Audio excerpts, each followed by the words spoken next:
मुकेश सहनी क्या खाएंगे उसके बारे में चर्चा करते हैं। अब बताइए, मछली खाते हैं हम यहाँ, अब कांटा मोदी जी को गला में करता दिल्ली में। आपसे मिलने के लिए चले जाते हैं तो आप भैंस चराने के लिए चले जाते हैं। आप गांव में रहबे नहीं करते तो हम मिलेंगे किससे? आप बताइए, झंझारपुर लोकसभा में जितने भी लोग हैं सब भैंसे चराता है क्या?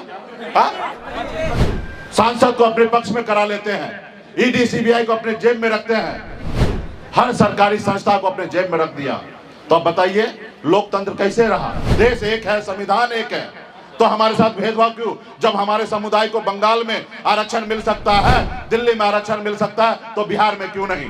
विपक्ष के लोगों का अगर सरकार बनेगा केंद्र में तो हम लोग आने वाला 15 अगस्त से 1 करोड़ नौजवानों को सरकारी नौकरी।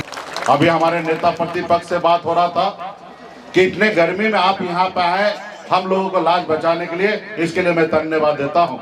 इसी तरीके से अब खास करके एनडीए का जनसभा जहाँ होता है तो उंगली पे आदमी गिनती कर लीजिएगा कि 15 आदमी है कि 50 आदमी है उनके जनसभा में।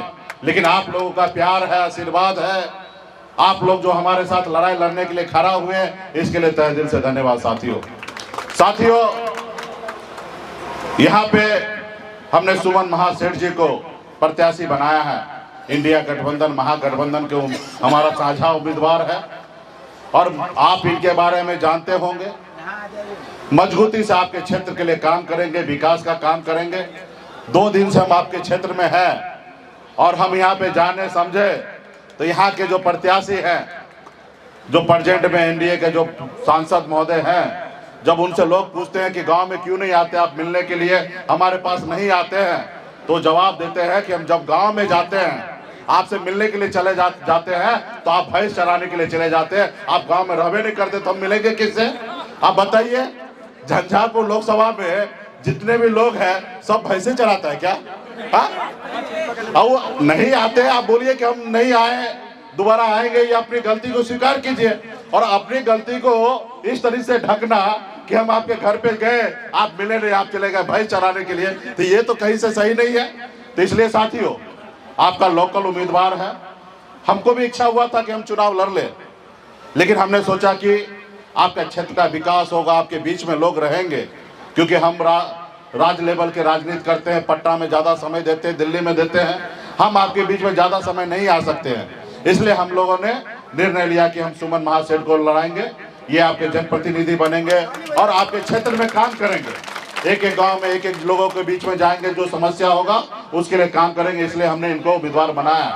तो साथियों, ये चुनाव जो है वो अहम चुनाव है, इसलिए क्योंकि ये देश जो था पहले गुलाम था, अंग्रेज आया, इस देश को गुलाम बना लिया। फिर 250 साल सभी जाति धर्म के लोगों ने संघर्ष किया, लड़ाई लड़ा अंग्रेज से। 250 साल लड़ाई लड़ा, हजारों लाखों की संख्या में आपके हमारे पूर्वज ने शहीद हुआ, फिर जाके देश आजाद हुआ। जब हमें आजादी मिला तो बाबा साहब भीमराव अंबेडकर ने हमें एक संविधान बना के दिया, एक लोकतंत्र बना के दिया, और उस संविधान ने ही हमको सब कुछ दिया। आज गरीब समाज, पिछड़ा समाज, दलित समाज अगर कुर्सी पे बैठने का अधिकार अगर रखता है तो ये बाबा साहब भीमराव अंबेडकर का संविधान का देन है साथियों। और आज ये संविधान को बदलने के लिए लगा हुआ है। आज देखिए, 2 मुख्यमंत्री को जेल डाल दिया गया है। आप देखिए किस तरीके से चंदा ले रहा था, धंधा दे रहा था, चंदा ले रहा था, देश के दुनिया को, देश के लोगों को परवाह किए बगैर। ये तो मैं धन्यवाद दूंगा सुप्रीम कोर्ट को कि उन्होंने एक्शन लिया और देश के सामने में मोदी जी का चेहरा को दिखाया कि मोदी जी का सरकार किस तरीके से चल रहा है। 16,000 करोड़ रुपया का चंदा देश में ले लिए। तो साथियों, आज ये हमारा देश में बनी हुई सरकार को गिरा देते हैं, विधायक को खरीद लेते हैं, सांसद को अपने पक्ष में करा लेते हैं, ईडी सीबीआई को अपने जेब में रखते हैं, हर सरकारी संस्था को अपने जेब में रख दिया। तो अब बताइए लोकतंत्र कैसे रहा? इस देश में जनता मालिक है, नेता मालिक नहीं है।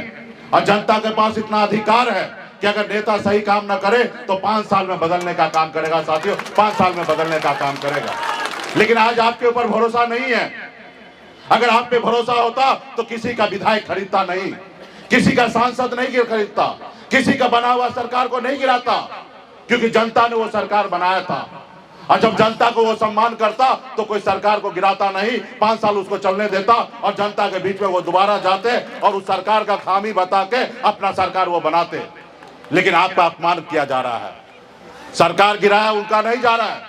अभी महाराष्ट्र में उद्धव ठाकरे जी का सरकार नहीं गिराया, महाराष्ट्र की जनता का अपमान किया, मोदी जी ने अपमान किया, क्योंकि जनता ने उद्धव ठाकरे जी को सरकार बनाने का निर्णय दिया।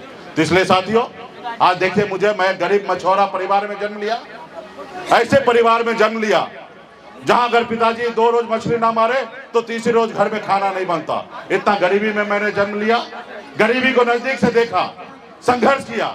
मात्र 18 साल की उम्र में घर परिवार को छोड़कर बम्बई जैसे शहर चला गया, वहां मेहनत किया, मजदूरी किया, संघर्ष किया। 900 रुपया महीने पे नौकरी में करता था, 30 रुपया रोज पर मजदूरी कर मैं अपना मुकाम को बम्बई में हासिल किया। फिर मैंने बिहार देखा तो मैंने देखा लोग चांद पे घर बनाने के लिए सोच रहा है, लेकिन इस धरती पर हमारे लोगों के लिए रहने के लिए घर नहीं है। फिर मैंने बम्बई का ऐशो आराम जिंदगी को छोड़कर मैं पिछले 10 साल से संघर्ष कर रहा हूँ, लड़ाई लड़ रहा हूँ बिहार में। अपने समाज को आरक्षण दिलाना चाहता हूँ, चाहे वो बिंद बेलदार, नोनिया, मलाह, चाहे तियर, बनपर, केवट, सभी को हम आरक्षण दिलाना चाहते हैं, क्योंकि देश एक है, संविधान एक है। तो हमारे साथ भेदभाव क्यों? जब हमारे समुदाय को बंगाल में आरक्षण मिल सकता है, दिल्ली में आरक्षण मिल सकता है, तो बिहार में क्यों नहीं? और इसके संघर्ष करते करते आपने देखा, हमने पार्टी बनाया, 2020 में 4 विधायक बनाया। हमारे पास इतना ताकत था, हमारे सहयोग से बिहार में सरकार बना। अगर हम समर्थन नहीं देते तो नीतीश कुमार जी का सरकार नहीं बनता और नीतीश कुमार मुख्यमंत्री नहीं बनते। एक मल्ला का बेटा ने समर्थन से बिहार में सरकार बना, और फिर उन्होंने क्या किया मेरे साथ? हमें ही सरकार से बाहर कर दिया, हमारे विधायक को खरीद लिया। इसके लिए क्योंकि मैं अपने हक अधिकार की बात कर रहा था, अपने समाज की लड़ाई लड़ रहा था। तो साथियों, ये गरीब का सरकार नहीं, पिछड़ा का सरकार नहीं है, ये अपने पैरों तले दबा के रखना चाहता है, उसको सर उठा के जीने नहीं देना चाहता है। तो इसलिए साथियों, संघर्ष का समय है, बाबा साहब भीमराव अम्बेडकर का दिया हुआ संविधान है, हमको उसके लिए लड़ाई लड़ना है। आप बताइए, देश का सरकार वो वादा करता आपसे काम करने का, तो वादा पूरा करना चाहिए कि नहीं करना चाहिए? उन्होंने क्या वादा किया था 2014 में कि हर साल में 2 करोड़ युवा को नौकरी देंगे, यानी कि 10 साल में 20 करोड़ नौकरी। आप 20 करोड़ में 20 लाख भी नौकरी दिए हैं मोदी जी? नहीं दिए। आपने क्या कहा था? किसान का आय को दुगुना करेंगे, क्या किसान का आय दुगुना हुआ? नहीं हुआ। आपने कहा था हर गरीब को पक्का मकान बना के देंगे, क्या पक्का मकान बना के दिया गया? नहीं दिया गया। आपने कहा विदेश में काला धन है, लाएंगे, हर किसी के खाता में 15-15 लाख रुपया देंगे, आपको पहुंचाया गया? नहीं पहुंचाया गया। आप बताइए, जो सरकार वादा कर रहा है वो पूरा नहीं कर रहा है, और वो क्या बात कर रहा है? हिंदू, मुसलमान, मंदिर, मस्जिद, बताइए ये बात कर रहे हैं। मुकेश सहनी क्या खाएंगे उसके बारे में चर्चा करते हैं। अब बताइए, मछली खाते हम यहाँ, और कांटा मोदी जी को गला में करता दिल्ली में। अब बताइए, अरे भाई, आप सरकार है, इस देश के माई बाप है, 140 करोड़ के जनता के आप मालिक हैं, आप काहे के लिए प्रधानमंत्री बने? जनता का उद्धार करने के लिए। लेकिन आप क्या चाहते हैं? हिंदू मुसलमान भाई भाई में लड़ाना चाहते हैं भाई। तो ये साथियों, अब बताइए, कोई व्यक्ति आपस में लड़ाए तो वो आदमी अच्छा हो सकता है क्या? वो आदमी गलत ही होगा ना, आपस में लड़ाएगा। किसी का घर जलता हो, उसमें कोई पेट्रोल डाले तो वो आदमी अच्छा हो सकता है क्या? अच्छा तो वही होगा जो उसमें पानी डालेगा। अब बताइए, देश के प्रधानमंत्री चुने गए हैं, उनको अच्छा काम करना चाहिए। आज मोदी जी का 75 साल का उम्र हो गया, और उस देश के जनता से कहते हैं कि हमको एक बार और मौका दीजिए, हम काम करना चाहते हैं। लेकिन एक तरफ उन्होंने एक योजना लाया था, अग्निवीर योजना। उन्होंने 18 साल में आइए, 4 साल में नौकरी कीजिए, अब 22 साल में रिटायर हो जाइए। अब बताइए, इस देश के युवा सरहद पे अपने सीना पे गोली खाने के लिए चला जाता है, भारत माता की रक्षा करने के लिए, उसको 4 साल में रिटायर कर देंगे। लेकिन 75 साल के मोदी जी को फिर 5 साल चाहिए ताकि देश का सेवा करे, और हमारा देश का युवा घर में बैठा रहे, अपने बच्चे को खिलाए। ये तो साथियों, ये सरकार आपका नहीं है। 10 साल आपने देख लिया है, अब इसको देखने की आवश्यकता नहीं है। आप इनको हटाइए। देश में गठबंधन का सरकार है, इंडिया गठबंधन बनाइए। लालू प्रसाद यादव जी को हाथ को मजबूत कीजिए, सोनिया मैडम को हाथ को मजबूत कीजिए, राहुल गांधी जी को मजबूत कीजिए, तब जाके देश में विकास होगा। आपने देखा नीतीश कुमार जी 17 महीने के लिए तेजस्वी यादव जी के साथ सरकार बनाए, लालू प्रसाद यादव जी से गठबंधन किए। देखिए दो बदलाव हुआ। दो बदलाव क्या हुआ? एक तो जाति आधारित गणना कराया गया, जिसमें संख्या, गरीब लोगों को, पिछड़ा दलित को आरक्षण का सीमा बढ़ाया गया। दूसरा, 5 लाख से अधिक युवा को सरकारी नौकरी मिला। साथियों, 5 लाख से अधिक सरकारी नौकरी मिला। पहले भी नीतीश जी उनके साथ थे, कहां सरकारी नौकरी मिल रहा था, लेकिन ये लालू प्रसाद यादव जी का विचारधारा वाला सरकार था, इसलिए नौकरी मिला साथियों। तो इसलिए साथियों, हम लोगों को मजबूत कीजिए, हम आपके हक अधिकार के लिए लड़ाई लड़ेंगे। लोग कहते हैं ना, अपने दिल से जानो पराये दिल का हाल। हम खुद गरीब का बेटा है, हम गरीब घर में जन्म लिए हैं, हमें पता है कि गरीबी में कितना तकलीफ होता है। तो वो हम आने वाले समय में आपके हक अधिकार के लिए लड़ाई लड़ेंगे। हमें पता है कि घर का बेटा दूसरे प्रदेश में जाकर काम जब करता है तो घर वाले को, उस व्यक्ति को कितना तकलीफ होता है, वो मैंने झेला है। तो अपने देश में, अपने राज्य में बहुत कुछ हम लोग बदलाव लाएंगे। सिर्फ आप लोगों का प्यार, सहयोग चाहिए। हमारे प्रत्याशी सुमन कुमार महासेठ जी का चुनाव चिन्ह लेडीज पर्स है, क्रमांक नंबर 6 पर है। ये संयुक्त महागठबंधन का उम्मीदवार है और एक एक गांव में जाकर मजबूती से हमारे प्रत्याशी के लिए वोट कराइए। और हमें पूरा विश्वास है कि आप लोग बदलाव के मूड में हैं और हमारे प्रत्याशी को जिताइएगा। बहुत बहुत धन्यवाद। फिर से सभी नेतागण को बहुत बहुत धन्यवाद। ये काम हम लोगों का होगा। और यही नहीं, आप सब लोगों को बता दें, हम लोगों ने परिवर्तन पत्र लाया है। 24 में 24 जनवचन हम लोग लेके आए हैं। लालू जी का, राहुल जी का, अखिलेश यादव जी का, शरद पवार जी, अरविंद केजरीवाल, हेमंत सोरेन, हमारे स्टालिन साहब, सब लोग विपक्ष के लोगों का अगर सरकार बनेगा केंद्र में, तो हम लोग आने वाला 15 अगस्त से 1 करोड़ नौजवानों को सरकारी नौकरी देने का काम करेंगे और बेरोजगारी से आजादी दिलाने का काम करेंगे। पूरे देश में कितना? 1 करोड़ नौकरी। 30 लाख पद अभी खाली है भारत सरकार में। 70 लाख सृजन हम लोग करने का काम करेंगे। ये काम किया जाएगा। दूसरा काम, जितना गरीब परिवार की हमारी बहनें हैं, उन सभी को आने वाला रक्षाबंधन से, अगर हमारी सरकार बनेगी तो आने वाला रक्षाबंधन से साल में एक बार गरीब बहन के 1 लाख रुपया का मदद हम लोग करने का काम करेंगे। ये सारा काम हम लोग होगा। बताया सीताराम जी ने कि 1400-1200 गैस सिलेंडर हो गया है, तो उसको हम लोग 500 रुपया करने का काम करेंगे।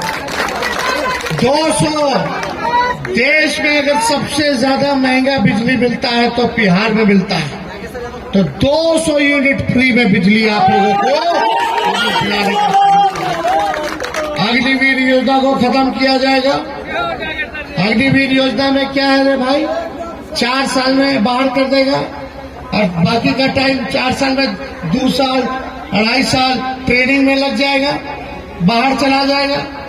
ना उसको शहीद का दर्जा मिलेगा, ना पेंशन मिलेगा, ना कैंटीन का सुविधा मिलेगा। इसलिए अग्निवीर योजना को खत्म किया जाएगा। पुराना बहाली जैसे चलता था वैसे बहाली हो जाएगा। पनोरमा ग्रुप, जो सोचता है वो करता है। आपके अपने सपनों का आशियाना। ये लो, मुंह मीठा करो। आज मैंने अपना जॉब छोड़ दिया। अब हम पूर्णिया वापस जाएंगे। जॉब छोड़ दिया है? मतलब ये घर कैसे चलेगा? हम करेंगे क्या? और माँ बाबूजी क्या बोलेंगे? इसलिए मैं एक और मिठाई का डब्बा लाया। अपने बिजनेस के लिए लोन अप्रूव हो गया। अरे लोन अप्रूव हो गया वो तो ठीक है, लेकिन पूर्णिया में हम रहेंगे कहाँ? अपना घर भी तो नहीं है वहाँ। इसलिए तो एक और मिठाई का डब्बा अलग से लाया हूं। हमने पूर्णिया में घर ले लिया है, पूर्णिया के ई होम्स पैनोरमा में। पूर्णिया में पैनोरमा ग्रुप लेकर आए हैं ई होम्स पैनोरमा। बड़ा घर, आलीशान जिंदगी और अत्याधुनिक सुविधाओं के संग। अरे अरे, अब क्यों मुंह मीठा करवा रही हो? क्योंकि हम घर वापसी जो कर रहे हैं। घर वापसी की खुशी पूर्णिया में ई होम्स पैनोरमा के संग। E homes panorama, luxurious lifestyle redefined.